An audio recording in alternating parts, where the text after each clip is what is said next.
Hi, this is Chris Howard, host of Plugged In with Chris Howard. BetOnline is the world's most trusted betting platform and your number one source for all your sports betting action. BetOnline has more ways to stay in on the action with the latest odds, news, scores, even live in-game betting while the games are being played. With the largest selection of odds on everything from Major League Baseball, NHL, and UFC, and professional golf, BetOnline remains the number one source for all your sports wagering info. In between games, head over to the BetOnline's casino with all the top Vegas-style games, including poker and live casino. BetOnline, the game starts here. Are you looking for a new job or want a career change? Look no further than Monster.com. Need a little help standing out? Our expert resume writing services will make sure you shine. Want to brush up on your interview skills? Engage with our AI interview prep tool. Want some advice on negotiating your new salary?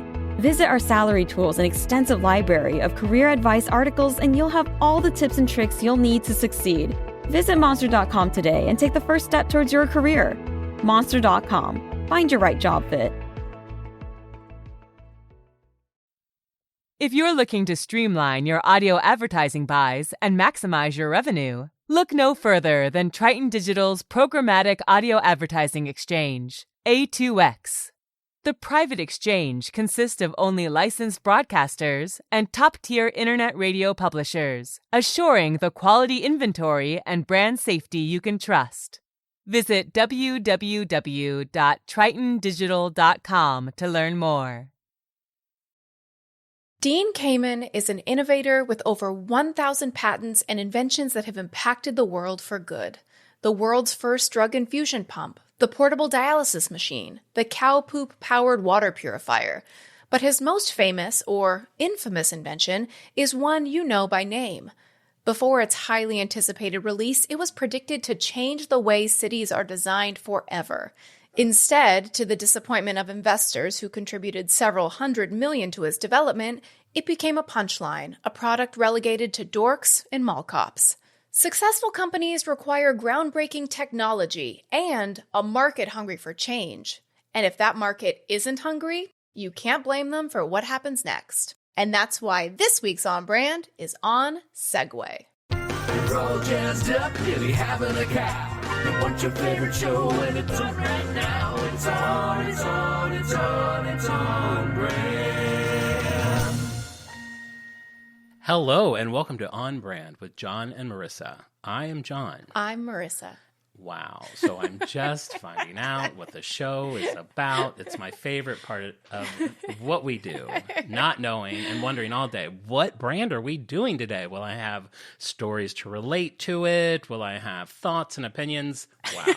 Segway. Does the word segue send a chill down your spine? I am shivering with anticipation of what we're about to learn. The ride of literally. The ride! No pun intended. The brushless motorized gyroscopic ride. What a hazinga. I'm just gonna put a hazinga over this whole episode. This one has a lot of hazingas, and it will be fun for you to know when and where they are. Yeah, because in my head, I mean, we'll get into it. We'll get into it. Let's not go too deep yet. Okay, so we have not recorded for 2 weeks, which is very unlike us. We usually record every weekend for that Wednesday show. Marissa and her family, la-di-da, went on vacation down to Florida, lived the high life, so we had to do 2 episodes a couple weeks ago.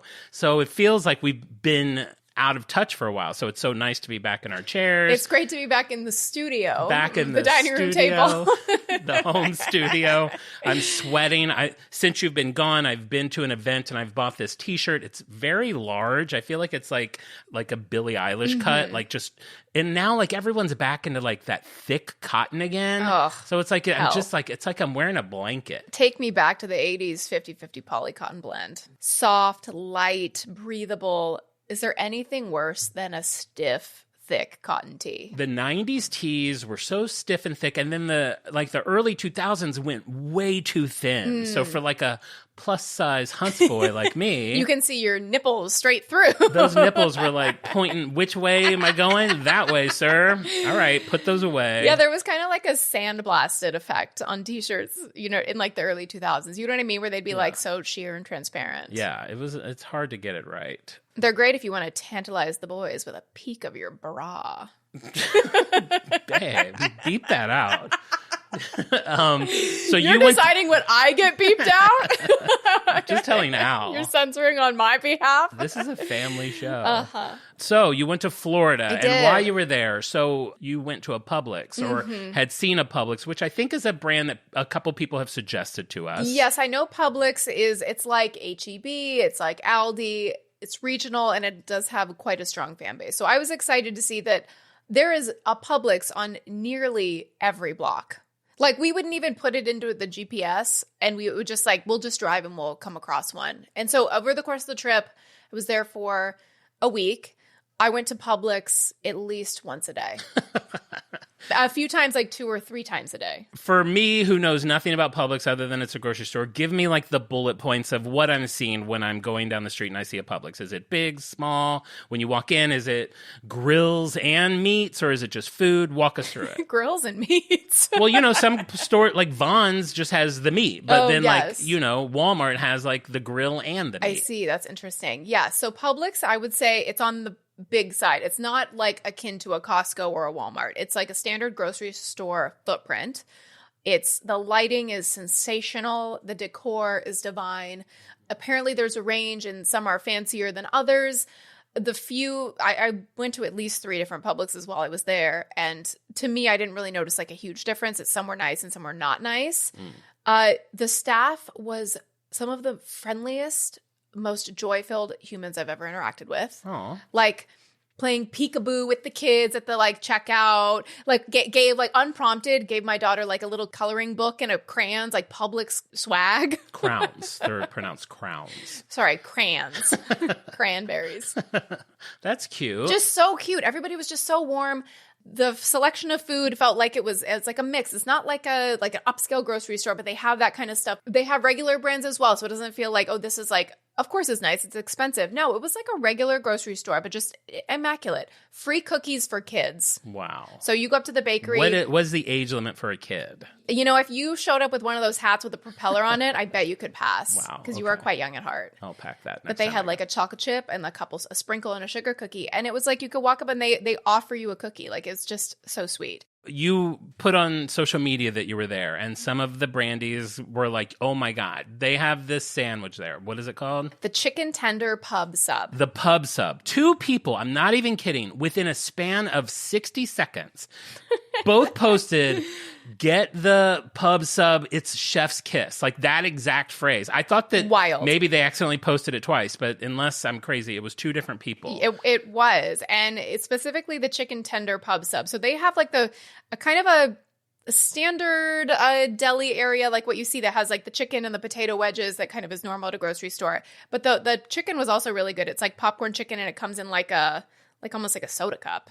Okay. So those are just grab and go, but they also have those there. They have a really gorgeous deli section. And then they have this, a sandwich bar, almost like a Subway, where you can make to order your sandwiches from a sandwich artist. And the chicken tender pub sub specifically was highly recommended. And so, of course, I had to try it. Well, as a vegetarian, of course, the first thing on your list would be to get a chicken tender for somebody who... I don't know if I self-identify as a vegetarian anymore, but I did eat so much fried chicken on this trip. It was actually becoming laughable. Oh man, that's not. Was it all from Publix or quite a bit of it was from Publix? They had good fried chicken. They do, yeah. There's the popcorn chicken, the chicken tenders. I ate a lot of chicken tenders in Florida. The thing is there's only 2 kinds of meat that I like. I like chicken tenders and I like cheeseburgers. I have no interest in any other form of animal flesh. You know who else's favorite food is chicken tenders? Taylor Swift. Taylor Swift. It's one of many things we have in common. Yes. Our stage presence, our dance moves. Of course. Your bank account. If you had told me a couple years ago that you would be in Florida trying a meat sandwich before me, I would have been aghast. I know. It was so sad. Well, let's get into the show in a second. I have one more quick thing. As I posted on Instagram a couple weeks ago, I posted kind of a vague thing in our Insta story, just that I had placed an order on the Coca-Cola website. Oh, yes, that's right. And everyone's like, oh, I wonder what he got. What's this? What's that? I just got a few things that was on sale. I won't go into We'll talk about it another time. It doesn't matter what I got. I did get a Diet Coke shirt. It only matters what you got from Coca-Cola.com. I know, it's humiliating. What did you buy? I mean, just a few things. What? Say it out loud. some bits and bobs. What? Go down the list, please, I for the can't. love of God. I really John, can't. you have to. No, we're too far in to the show. Honestly, what's the time? Cut everything that we said prior. No. John, I swear to God. I'm starting to sweat because I don't want to tell you everything I bought. That means you have to say it. No.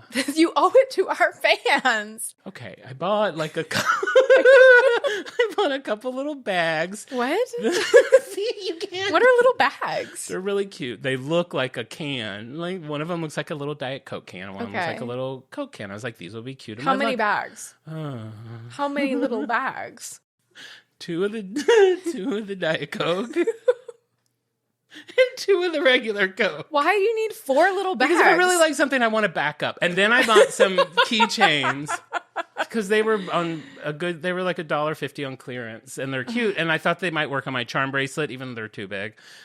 But is that all? Is that all?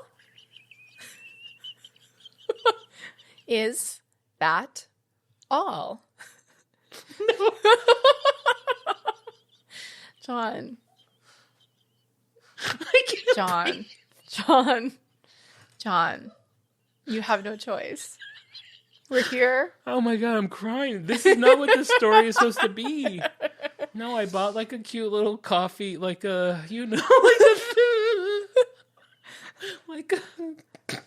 thermos? Yeah. You bought a thermos? A Diet Coke, like a thing, like a little thermos thing for my coffee. Oh, and that's it. I think that is Why? It. Oh no, and I got a couple patches. But I thought I might put on my jeans. Oh God, John. And on your jeans. I wish I was dead. It doesn't even matter. Oh my God. The story I was going to tell now. That was rough. Okay, so then I also bought a couple of shirts. Okay. Cart total, $183. It was all clearance and an additional 15% off, and I just get suckered into that stuff. And then tell me what the minimum is for free shipping, and I'll hit it. So one of the shirts doesn't show up. Okay. Issue number 1. Mm-hmm. The second shirt showed up, and I guess they do this thing now that's like print on demand, so it got made when I ordered it. And it was just a white, I never ever used to wear white shirts until we started this pod. And I started to see some of our social media clips, and I was like, you know what? I kind of like the way I look in white. You look great in white. Thank you. So it was a white Diet Coke shirt made to order. And I got it, and I you get clothes in the mail and you open it and hold it up, and I'm like, that does not look like an XL. Like, that looks like a medium. Uh-huh. Am I crazy? What's the tag say? XL. Wow. I put it on. It's like a leotard. It is the smallest thing I've ever put on. And I was like, this is insane. So I immediately wrote the company about, I got the shirt. It seems incredibly too small. I have a lot of shirts. I know how an XL should fit. They write me back very quickly. They're like, so sorry that you're not happy with this shirt. Feel free to return it at your own expense. And we will refund you when we receive it at your own expense. At your own expense. It took everything in me not to immediately send off another email. I was like, John, just take a breath. So then I wrote him back, and I started writing him back, and I was like, listen, I get that if I just didn't like the shirt, maybe it would be my responsibility. I was like, I don't know why. This shirt is not an extra large. I don't know why on the website it wouldn't say run small. And then I was like, what if it does? I went to the website and it literally says, this shirt runs a bit small. It's like, damn it. But then I looked at the sizing, and it's the same sizing as all other XLs. So I was like, were you in the boys youth section of Coke.com? Okay. No. You have to double check those. Anyway, so long story long, Did it have snaps at the crotch? It might have been a onesie. Yeah, it's very small. So I am now. So he writes me back, gives me a claim number. I'm like, I'm gonna circumvent this claim number.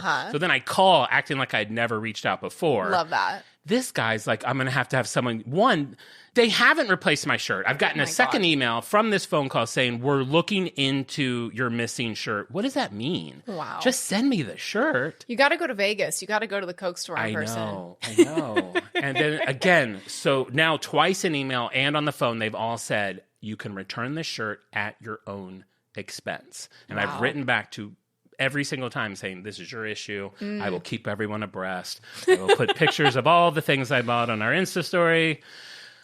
Segway. We need a friend who works at UPS. I need a breath. Do you feel better? I wasn't expecting that. It's always good within the first 15 minutes of a show where you're crying out of embarrassment. I'm drenched in humiliation sweat. Well, you want to know humiliation. Dean Kamen. When you first started reading the cold open, why did my voice crack? I think you're scared. I'm scared. You're nervous. The new NBA and MLB season is in full swing, and BetOnline has you covered with the best odds and biggest promotions and live in-game betting on all your favorite teams. Head to BetOnline today to stay updated on all the action. BetOnline, the game starts here. All right, so Segway, I'm ready for this ride. Here's my thoughts on it. I remember them before it came out, saying this is going to change the world. No one's going to travel in a conventional way anymore. We're all going to be Segwaying around town. I feel like they landed. It felt like a big thud to me. I don't know if I've ever seen. I'm sure I must have. You've never ridden one. I've definitely never ridden one. I have terrible balance issues. Well, apparently that's not a factor. Oh, well, that's good. And I feel like I've maybe seen less than 10 people in real life on a Segway. Really? Yeah. Wow. Yeah. I'm curious, what the audience's experiences with Segways. We all know what they are. We all know that they're not cool, that they're super lame. They're so lame. And so incredibly dorky. And so this is a really interesting story because this is kind of amazing technology, a product that it's I don't understand. If it was better design, and actually we'll get into the whole story, but Steve Jobs was one of the people who criticized the aesthetic of it and the design of it. And when you know Apple, it's obviously the function is exceptional, but the design is also at the forefront. Just to remind me, because I feel like there's been, this is 20 years ago, I think. I feel like there's been so many single person vehicles since then. Mm-hmm. I want to make sure I'm picturing the right thing because I know that there was did it have handlebars? Then there was a thing where you just stand on a small little that was a hoverboard, yeah, which is kind of almost a sideways skateboard that has two wheels. This has the handles. And you have to kind of hunch over and lean forward a little bit. You use your body's movement to Yes, subconscious micro movement. So when you're on it, you don't even have to think about balancing or think about go. It doesn't have a brake. It doesn't have a gas. It's just think about going, think about stopping. And those micro movements that your body makes to naturally balance will propel the vehicle. And so I don't know. At the end of this story, I was feeling maybe it was just the wrong time for it. Well, we'll get into it. We'll get into the whole thing. So let's introduce you to this man, Dean Kamen. So he was born on Long Island, New York, 1951. From a young age, this kid he's a smart cookie. He was playing with gizmos and gadgets. He's a whiz kid. He's a giz kid. A giz kid. And he didn't do well in school. He didn't get great grades. But local bands and museums were hiring him to design their lighting and sound systems. In fact, Kamen even worked on the Times Square ball. Okay, full circle moment. Before his high school graduation, he was making, in this year, in the 60s, $60,000 a year, which, accounting for inflation today, is $512,612. Doing what? Designing lighting and sound systems for events. Wow. Which everywhere I looked, I saw $60,000 a year. That's how much he was making, $60,000 a year. And I did that math. I'm this is unbelievable. He was making $500,000 a year at 16 years old. This feels crazy. There's so many people now that are not making $60,000 a year. I know. He was making more money than both of his parents. I mean, he was a giz kid. So, this was his destiny. So Kamen attends the Worcester Polytechnic Institute, but he's still more interested in practical action than studying. So he's still not a super academically motivated guy. So in his early years, he invented one of his first inventions. His brother was a doctor. I mean, these parents, what a home run. Doctor and a $500,000 kids. His brother told him there was this problem with patients who needed round-the-clock medication that they had to come into the hospital just to get their I guess, their prescriptions. And he came up with this invention called the auto syringe. And it was a transportable device that could be worn by patients and would administer their doses like round the clock, and they wouldn't have to come into a hospital. So truly a great invention that has improved people's lives. And it seems like that's kind of a theme with his inventions. It's always like, it's not like what will make me the most money or make me the most successful or the flashiest thing. He really does want to like improve people's lives and make the world a better place.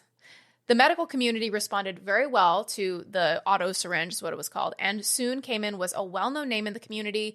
He sold his invention to the healthcare company Baxter International, making him a millionaire, even more of a millionaire than he was, I guess, by his senior year in high school. Yeah, so he was already very close, so he actually only made like $30,000 yeah, from it, but he's now officially a millionaire. I think he probably did pretty well.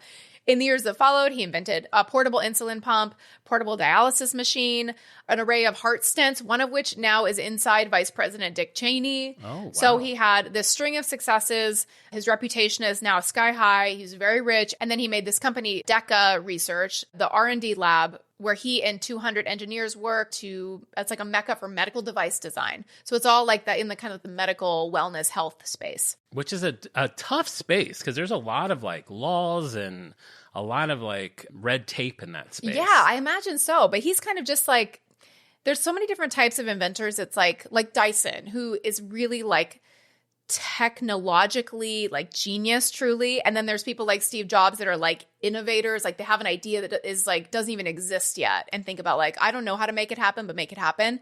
This guy's like somewhere in the middle, but he threads a needle that's like somehow a lot of hazingas along the way. Yeah. Like you think like, oh, this guy like can do no wrong, but yet he does continue to have quite a few blunders as well. Well, what I don't understand is if I'm like, I think I'm going to help people that need insulin and create this portable insulin thing. Like, where do you start with that? I don't know. I don't like, do you get a team? Do you have to have a lab? It seems like you would need a lab. Yeah, I needed a lab. So I think he probably was rubbing elbows with some other smart cookies. It's different from Dyson in the fact that he just had to go in his barn and learn how to suck. And get sucked off by a vacuum for 12 hours. For years. So it's interesting. All right, go. Yeah. So he wants to change the world, invent products and patent technology that makes the world a better place. In 1990, he began development on, he doesn't even like to call it a wheelchair, but it's an electric wheelchair called the iBot. And it uses this gyroscopic technology. It can travel on sand or snow. It can climb stairs. It can even go into like standing mode where it's like the 6-wheeled machine and it can like lift the user up to be like eye level with other people. So, that sounds incredible. Why do I have no knowledge of this existing? Well, I did a little dig into the wheelchair community on Reddit where I find all the people and the complaints about the iBot. So to use stair mode where you could use this wheelchair to go upstairs, which like that would be huge, like, right? Like imagine, a wheelchair that goes upstairs. Of course. Yeah. I'm picturing all the prototypes to get there, man. It seems like a rough journey. Seems like a clunky road. It does. So apparently to use it in stair mode would drain the battery to 30%. So if you're like on the other side of town and you go up some stairs at Macy's, good luck getting down, good luck getting home. You have to plug in up in men's suits. You have to plug up in men's suits. For 45 minutes. Oh, man. They were also like prohibitively expensive. They were like $30,000 and it was an issue with like what would insurance cover. So there were like a lot of issues with the iBot, but it's a great idea. The name, though, also doesn't give me any indication of what it is. And it's a little like iPad, iPhone, iBot. Like, what's he going for? Yeah. I don't know. It's like a little robot. I mean, maybe that's how he's seeing it, but... Maybe he called it the world's most sophisticated robot. He didn't even like it being called a wheelchair. It's like, no, it's a robot people ride.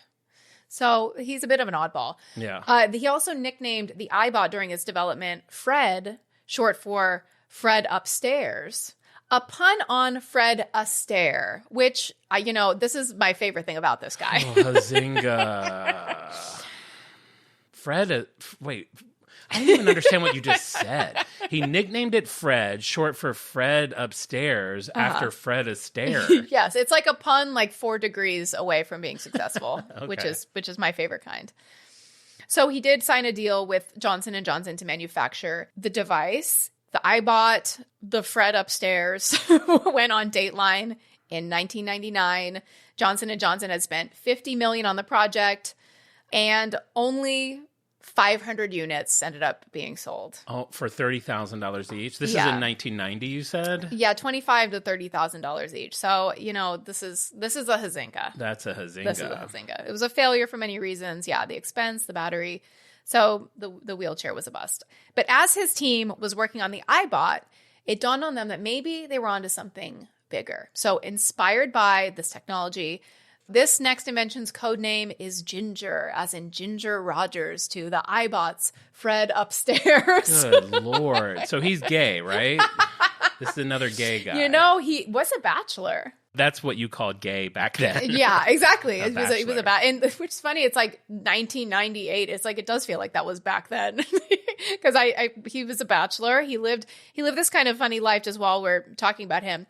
He lived in a hexagon house that was 32,000 square feet that he designed. And inside his house was a giant wind turbine to generate power, a fully lighted baseball diamond.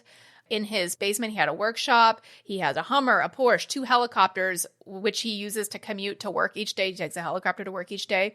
He owns an island off the coast of Connecticut. He calls it North Dumpling, and he considers it a sovereign state. It has a flag, a navy, currency. One bill has the value of pi, 3.17, whatever, and a mutual non-aggression pact with the U.S. as a joke, maybe, I don't know, signed by President Bush. So he's like, this is like an eclectic guy. This is like a Willy Wonka type of inventor. He's a bit nutty, right? To say the least. Also just bad at naming things, too. Everything has a weird name. You wouldn't name your island North Dumpling? What would you name your island, John? I don't know, but that doesn't seem right. And it seems odd that I know where this story's going, and it's all going to come down to a guy who's going to make like a single-person vehicle, but he has all these other modes of transportation. He loves modes of transportation. Mm-hmm.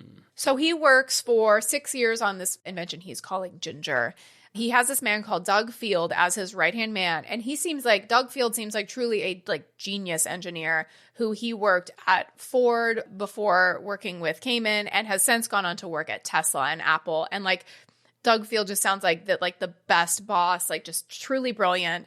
And he was kind of behind the mechanics of this product. So finally, we're getting to the end of 2001. The buzz around this mystery invention begins. And the invention is so secretive. It's so anticipated. Hints about what it was were leaking to the public. It was kind of feeding the frenzy. And that's what I'm remembering, that there was this whole thing at that time of something's coming that is going to knock everyone's socks off. Yeah, exactly. And people were kind of thinking without knowing what it is, it was kind of imaginations were running wild. People were like, is it like a hoverboard? It's like a teleportation. Is it like a pod from The Fly? What is it? It just, people were really kind of going nuts trying to imagine what this could possibly be worthy of this hype. And then he pulls off the sheet and it's like, dun, dun, dun, dun, dun. Skateboard. Zynga. Steve Jobs, meanwhile, he's calling it as big a deal as the PC. John Doerr, who's a billionaire venture capitalist behind Google, Amazon, he called it bigger than the internet. He said this invention would make $1 billion faster than any company in history. Wow. Bigger than the internet. Bigger than the internet. What invention do you think has a bigger significance culturally and globally? The internet or Segways? Well, okay. It's funny you say that because I don't remember if I mentioned this in the Guinness episode. I think I did. When the Guinness made that little ball to put in the can. Oh, yeah. In England, that year, it won Best Invention over the internet. So sometimes people get wrapped up in something new hitting. Yeah, of course. And you know what? We don't know how long the internet will be around. I think that ball might be around longer. Well, and remember, the internet in 2001 is not the internet of today. No. We weren't as connected, or there was no Facebook, there was no social media. We were using it to buy stuff on Amazon. So they didn't know what they were talking about. Exactly. Cayman believed that the Segway will be to the car what the car was to the horse and buggy. He imagines them everywhere, in parks, at Disneyland, on battlefields, on factory floors. Battlefields. Downtown sidewalks from Seattle to Shanghai. He says cars are great for going long distances, but it makes no sense at all. And this I'm starting to kind of get swept up into his philosophy. I'm you're right. It doesn't make sense for people in cities. We live in a dense city, Los Angeles, to use a 4,000-pound piece of metal to haul, he says, their 150-pound asses around town. He imagines in the future, cars will be banished from urban centers to make room for millions of empowered pedestrians, empowered naturally by Cayman's brainchild.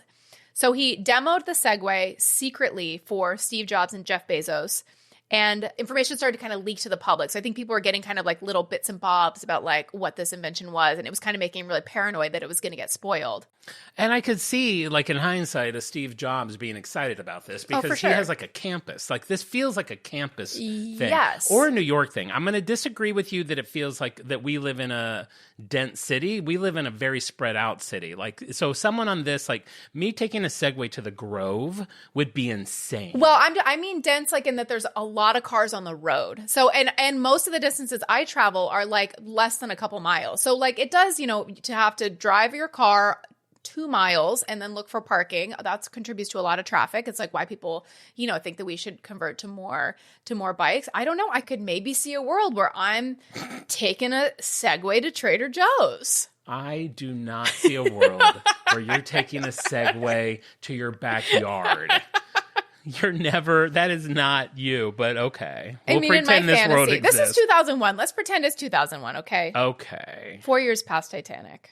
Oh my God. So think about the war. It's also, this is like December of 2001. So 9/11 just happened. Well, when you said the end of 2001, I was like, well, that's probably part of the reason it failed. I mean, we kind of shifted our priorities in September of that year. We were just recovering from the devastation of the movie Titanic. Yep. And then now we're hit again, 9/11. And then now we're expected to like get excited about a scooter. It was a tough time for America. Yeah. So he starts to kind of like trickle out this invention.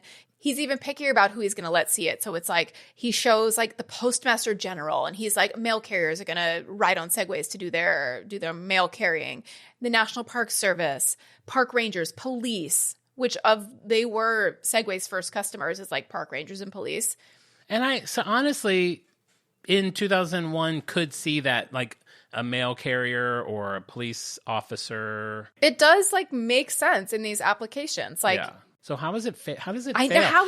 I do feel like, I mean, with 9/11, he's like 3 months out of 9/11 and he's like, hey guys, I know we're all kind of feeling not great. I have something. You think he should have put a pin in it for 18 months? Maybe put a pin Honestly, in it. If there was like, if I get sliding doors any moment in history, it would be the release of the Segway, and I would put a pin in it for 18 months and see how the world changed. Yeah. And then it would be your dream of Los Angeles, just millions of Segways zooming around. I gotta be honest, I could see Alistair on a Segway.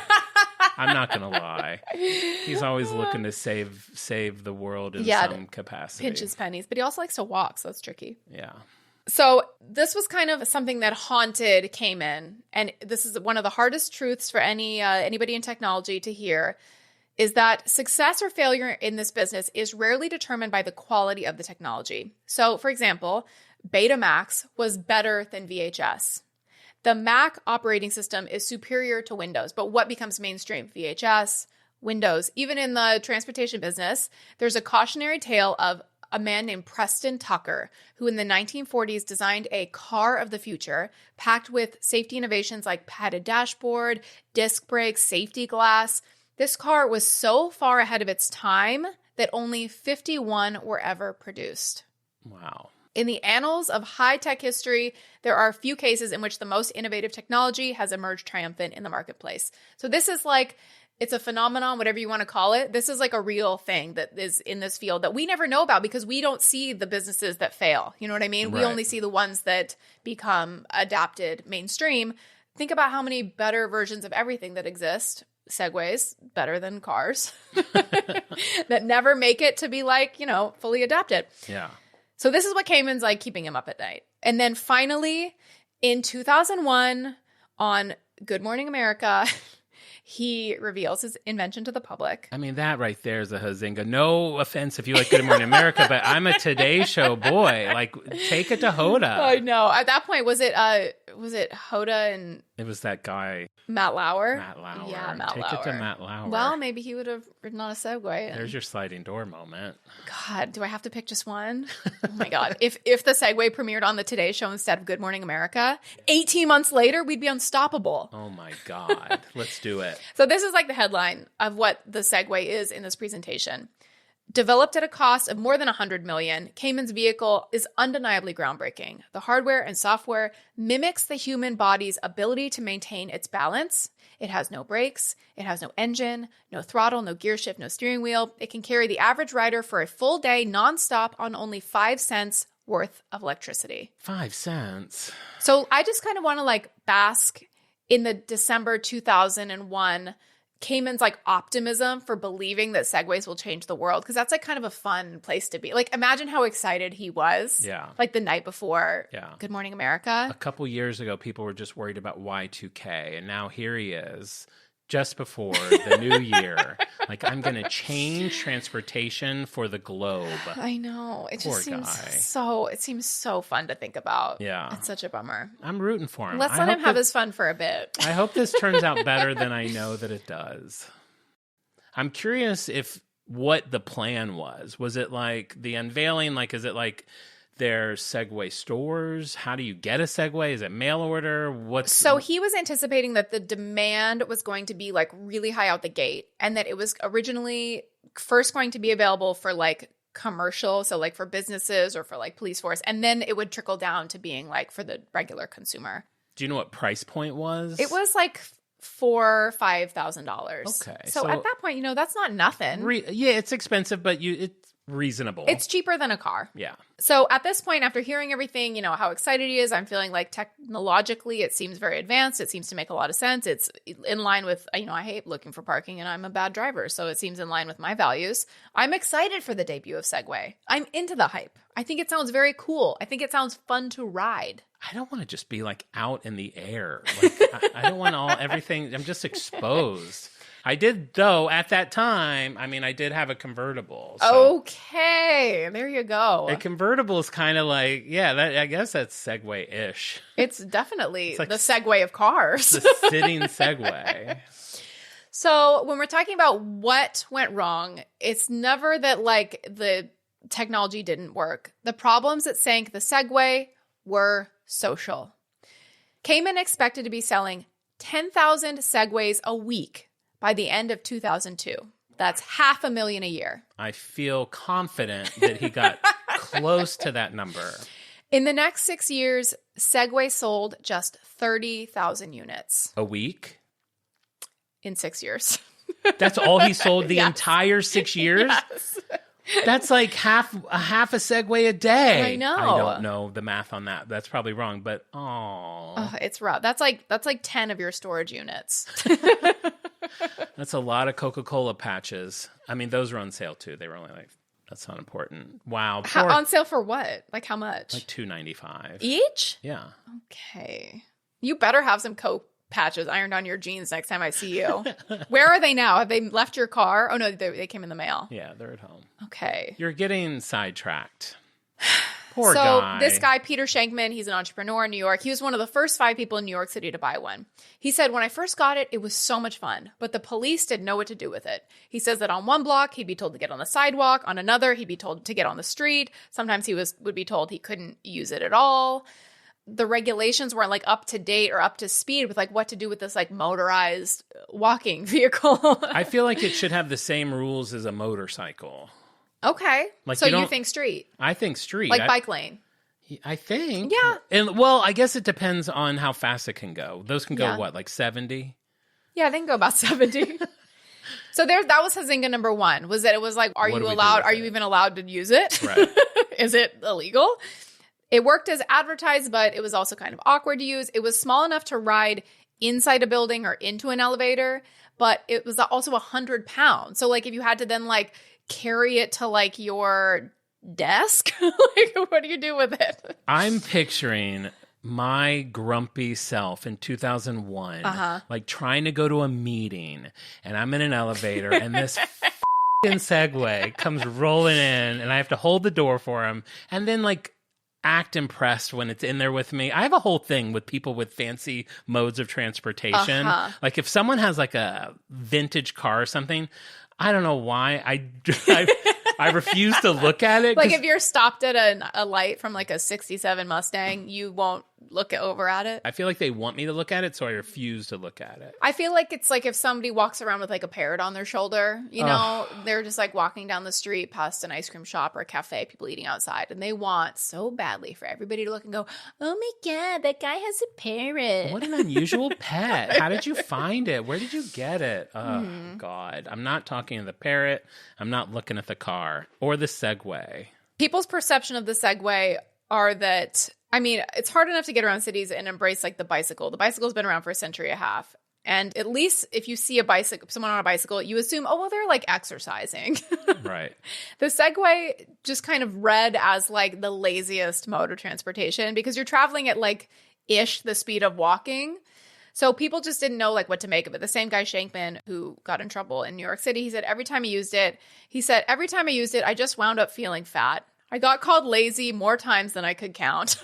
It does feel a little Wall-E-esque. If you haven't seen Wall-E, it's all about like we will continue to get lazier and lazier until we're just not exerting anything anymore. I don't know who I have a bigger issue with, the person riding the Segway or the person yelling at somebody calling them lazy on the street for being on a Segway.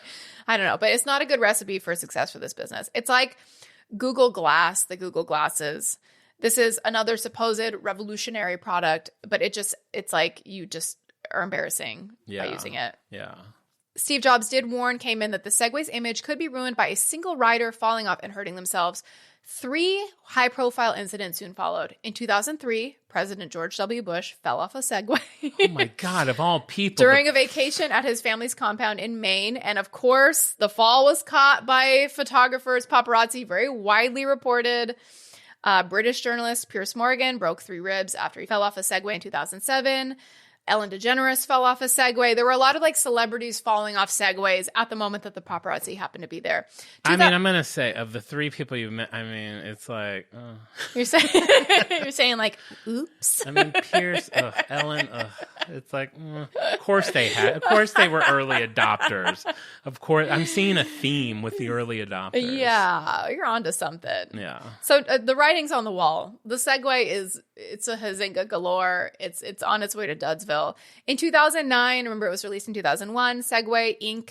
files for bankruptcy as sales fail to meet expectations.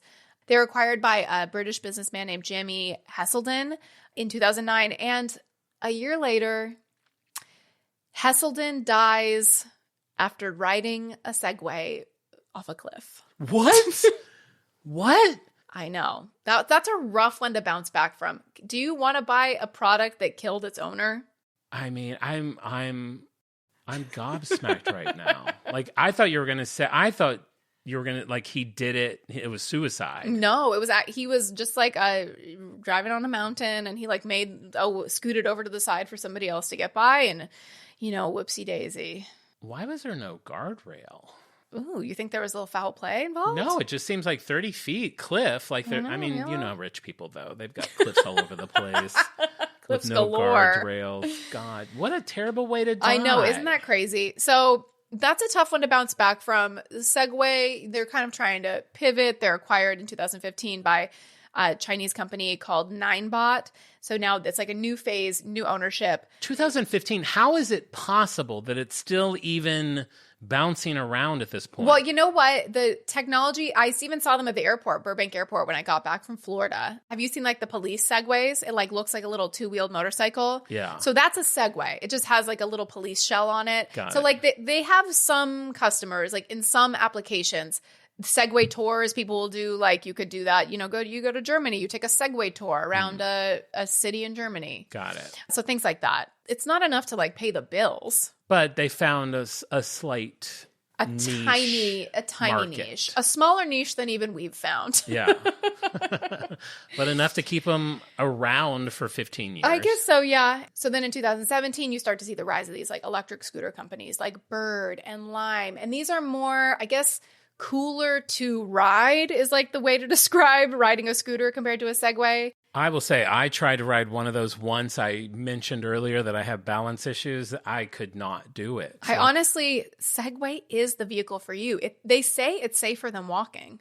They say that. They say that. Have you ever fallen down while walking?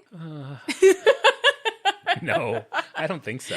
You don't think you've ever fallen down while I can't walking? remember falling. I mean, I've stumbled. Sure, we've all stumbled. Sure, we've all stumbled. We've all stumbled. So now they have this like opportunity to get into kind of this like scooter game. So now Ninebot, who is the company that owns Segway, in 2020, they have since discontinued the Segway PT, which PT means like personal transport, the Segway you think of with the handles and the wheels. And now they make scooters, basically. So they make like a scooter that looks like, a lime, a bird, an Uber scooter, whatever those are. I feel like the whole scooter thing, and I feel like we've talked about this on the show, like that is kind of how I pictured Segway being. Not that scooters were everywhere, but it did seem like out of nowhere there was a lot of them around. And maybe because maybe some people listening to the show, if they're not in a city, didn't experience that. But in Los Angeles, that felt like it made a little more sense as a mode of transportation in this city, I guess, than a Segway. Yeah, it's definitely faster and scarier. Yeah, but they would be all dangerous. Over. Like all of a sudden, I had never seen them, and then there were piles of them everywhere. Which it just makes me wonder that, like, if instead of 2001,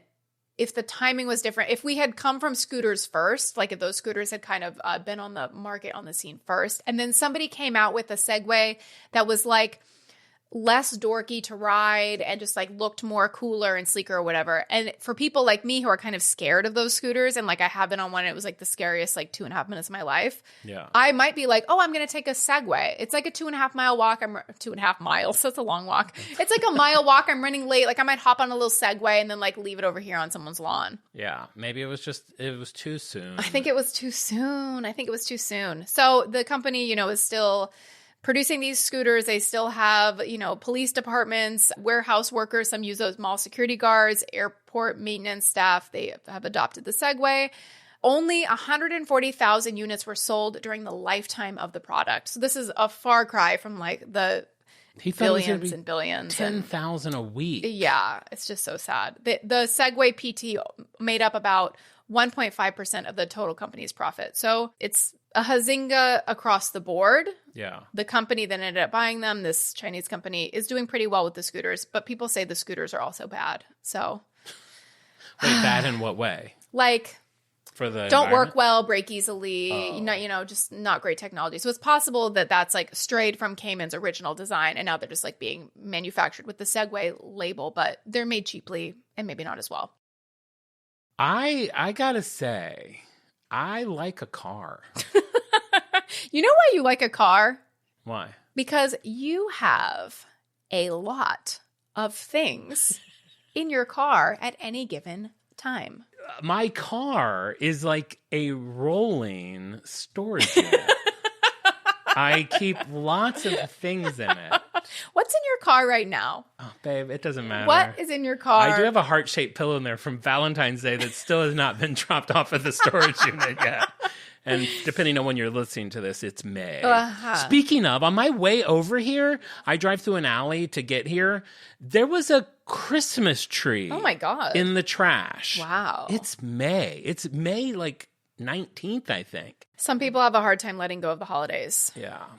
So that's it for the history of Segway. We took you on the journey from the beginning, its origin, its inventor, and then the tragic ending, where we're at now. Well, and if you're going to take anything away listening to this, when you're looking for a little Segway trivia at your graduation party or at your prom, when you're chaperoning a prom. I love that. In the limo with the kids. You if can they're tell like them a hush falls over the crowd, you say that the man who acquired the Segway company died by riding a Segway off a cliff. That is your little nugget. That's the nugget. Put that in your little fifth pocket and save it for a rainy day.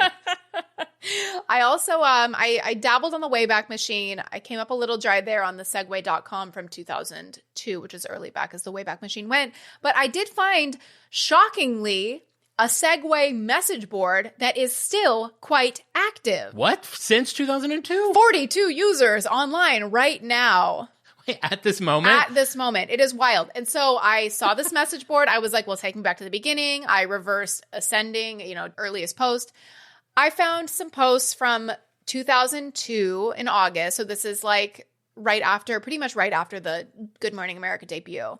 And there's a lot of people talking about like kind of asking general questions about like the battery life or, just technical questions. And then there was somebody, a member who... Wait, can we put this in perspective really quick? So it's 2002. 2002. They're at their computer. It is more than likely one of the colorful iMacs or something similar to that. I'm seeing lime green. Lime green. I'm seeing tangerine. That's okay. Mm-hmm. We're probably listening to Britney Spears or NSYNC, where we have those posters on the wall. I love that. We're eating a $2 Big Mac. We're drinking a Surge.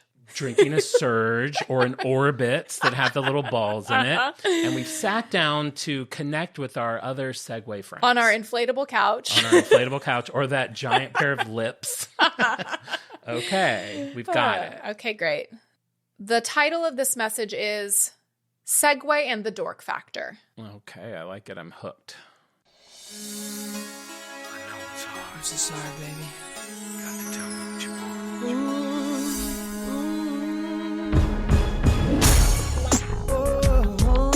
Does one look dorky on a Segway? We might also ask, does one look dorkier on a Segway or on a bicycle or on a scooter or some similar vehicle? To answer this question, we might consider how new styles come about. I think it usually starts with people who are generally looked up to or admired by society, starting a new trend. They can be fashion models. Ordinary people try to emulate those they admire. If Segways to appear cool, cool people will have to be shown riding them. Okay, so we needed a spokesperson. Okay, so cool in 2002. Again, it could be Britney. It could be Anna Nicole. I would love the idea of Anna Nicole riding on a Segway. And her old husband. And her very old husband. One factor that is favorable to Segway is that it increases the height of the rider by 6 to 8 inches. Nobody will debate the issue that being tall in Western society is a very positive characteristic. When two presidential candidates are running for office, usually the tallest man wins. Is that true? Is that statistically true? Now we have to look that up? The height advantage Segway offers to the riders is definitely an anti-dork factor. Any image of Segways being dorky should fade away for good. Please, baby, please, you knock me to my knees, yeah. No, no, no, no, no. Please, baby, please, you knock me to my knees, yeah.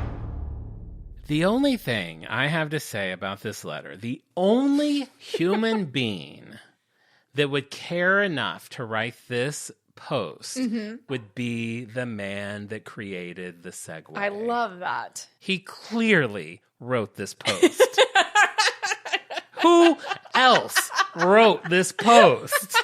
This is guerrilla marketing. This is guerrilla marketing at its finest. This is like what we do. We like sneak onto message boards for like Jenko, and we're like, hey, I just listened to a hilarious podcast. Perhaps somebody would like to listen. Hey, fans of Burpee's Seeds, you all should check this out. We should do that, actually. But I mean, I'm kind of not even kidding. I do think that he wrote that post. I think it's entirely possible. Is he still alive, did you say? Yeah, he's still alive. I'm going to reach out to him and see if he wrote that post. It's time to just get it off your chest, man. Yeah. Just let us know. If maybe on his deathbed. Did anyone respond to this? Did this spark a conversation? It did spark a dialogue, as you know, most things did in 2002. You know, everybody's just kind of sitting at home chatting on the web, as we did. Yeah. People thought that Segway riders don't really care about the dork factor. Some people said that maybe you look dorky because you have to like hunch over slightly and hold on to handlebars. So I don't know. I like that theory that was Cayman himself who wrote that post. I'll send him a private message, see if his account is still active. I mean, he's probably still on that message board. He's definitely most of those 42 people that are active right now. It is unbelievable that there is anybody who is still on this website. And that's it for Segway. And I'll have to say, what a fun ride it was. You know what I was going to say? What? What a fun ride that was. I'm always surprised by the brand you pick. I think it's so fun not knowing. Like almost every time it's like, I would not have guessed that would be the brand you did. Great. So thank you. I hope everybody learns something. I hope everyone's having a great day. I hope, you know what'd be great is if someone reaches out to us and is like, I literally listened to this episode riding a Segway to my job. My God. I would love that. If anybody's ever ridden on a Segway too, I would like to hear from you. Yeah. Your experience. Well, I have something that I don't think we've done in a while, but I have a brand new news. Okay, so in college and sometimes as an adult, we've all enjoyed cup noodles, right? Of course. We've all gone through like the ramen phase. It's a cheap bite. They're all kind of the same, but they come in multiple flavors. You've got beef, you've got shrimp, you've got chicken, you have soy sauce, I think is one. You've got all those savory, delicious noodles. What would you say if I told you that cup noodle is entering the breakfast game? Oh, God. Barf. My sentiments exactly. Okay, what are we talking? So now at Walmart, you can get 2 new flavors of cup noodle. The first one is simply called breakfast. Oh, is it like little pancake worms wiggling around in milk? Well, not milk, but little pancake worms and syrup would be good. A bowl of syrup and pancake worms? Hello, sharks. Are you tired of gross worms? What about pancake worms? Here's what they write on their website. Start your day with cup noodle breakfast.